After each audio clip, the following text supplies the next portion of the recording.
नमस्कार दोस्तों, आप सभी का मेरा नाम मेरी पहचान चैनल पर स्वागत है।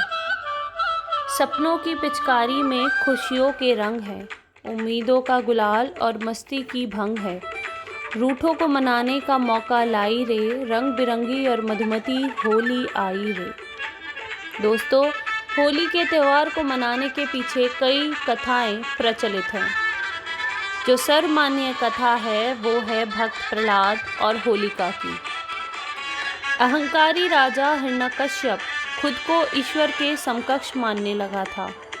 प्रजा भी उसे भगवान मानने को मजबूर थी, पर विष्णु का परम भक्त उसका अपना बेटा प्रहलाद उसे भगवान नहीं मानता था। हिरण्यकश्यप ने प्रहलाद को मारने का काम अपनी राक्षसी बहन होलिका को दिया। होलिका, जिसे वरदान प्राप्त था कि उसे कभी अग्नि जला नहीं पाएगी। होलिका ने सोचा कि वो प्रहलाद को गोद में लेकर अग्नि में बैठ जाएगी और प्रहलाद भस्म हो जाएगा। पर प्रहलाद की सच्ची भक्ति ने उसे तो बचा लिया, लेकिन अपने वरदान का गलत उपयोग करने वाली होलिका खुद जलकर भस्म हो गई। उसी दिन से फागुन की पूर्णिमा का ये दिन होली के नाम से जाना जाता है।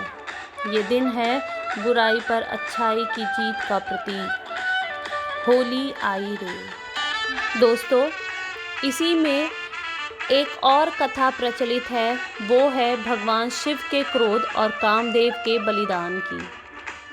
भगवान शिव सती को अपनी अर्धांगिनी स्वीकार कर चुके थे, पर ब्रह्मा के प्रथम पुत्र कहे जाने वाले राजा दशक, जो सती के पिता थे, उन्हें ये रिश्ता मंजूर नहीं था। एक बार दक्ष ने बहुत बड़े यज्ञ का आयोजन किया और उसमें शिव और पार्वती दोनों को ही आमंत्रित नहीं किया गया। सती ने सोचा कि पिता कभी अपनी बेटी को भुला नहीं सकता, तो वो पहुंच गई अपने पिता से मिलने। पर राजा दक्ष क्रोध की अग्नि में जल रहे थे। उन्होंने सती को दुत्कार दिया और भगवान शिव का भी तिरस्कार किया। इस सब से क्रोधित होकर माता सती ने खुद को भस्म कर दिया।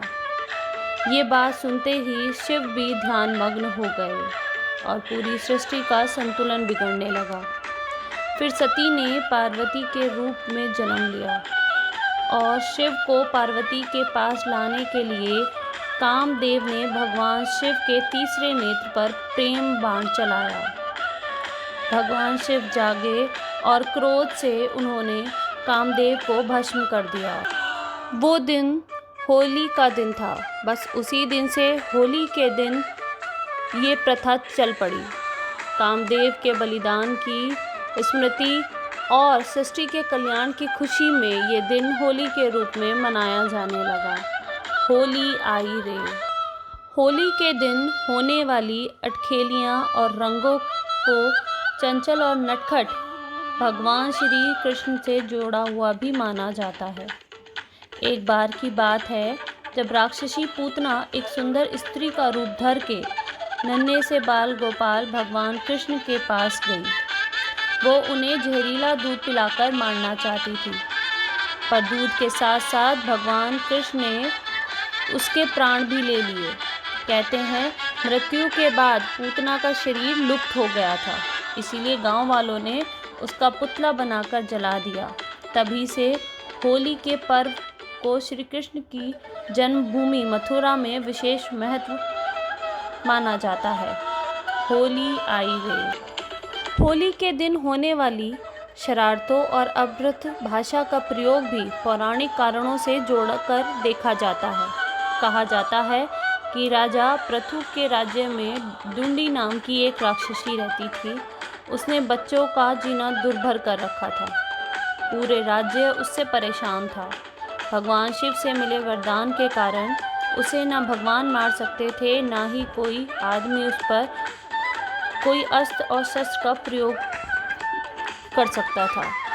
पर उसे भगवान शिव ने एक श्राप भी दिया था कि उसकी मृत्यु का कारण बनेगा अपमान, वो भी कुछ शरारती लड़कों द्वारा किया हुआ। फागुन की पूनम के दिन राज्य के कुछ लड़कों ने धुंधी का पीछा किया और अभद्र गालियाँ दी। ते की उसका मजाक उड़ाया और फिर उसे जलाकर राख कर दिया। ढूंढी का अंत ही होली की शुरुआत माना जाता है। इसीलिए इस दिन अभद्र भाषा का उपयोग करना या हल्की फुल्की शरारतें करना भी बुरा नहीं माना जाता। शायद इसीलिए कहा जाता है, बुरा ना मानो होली है। दोस्तों, अगर आपको मेरा ये वीडियो पसंद आया हो तो प्लीज़ लाइक, शेयर और कमेंट ज़रूर करें और मेरे चैनल को सब्सक्राइब करें। धन्यवाद।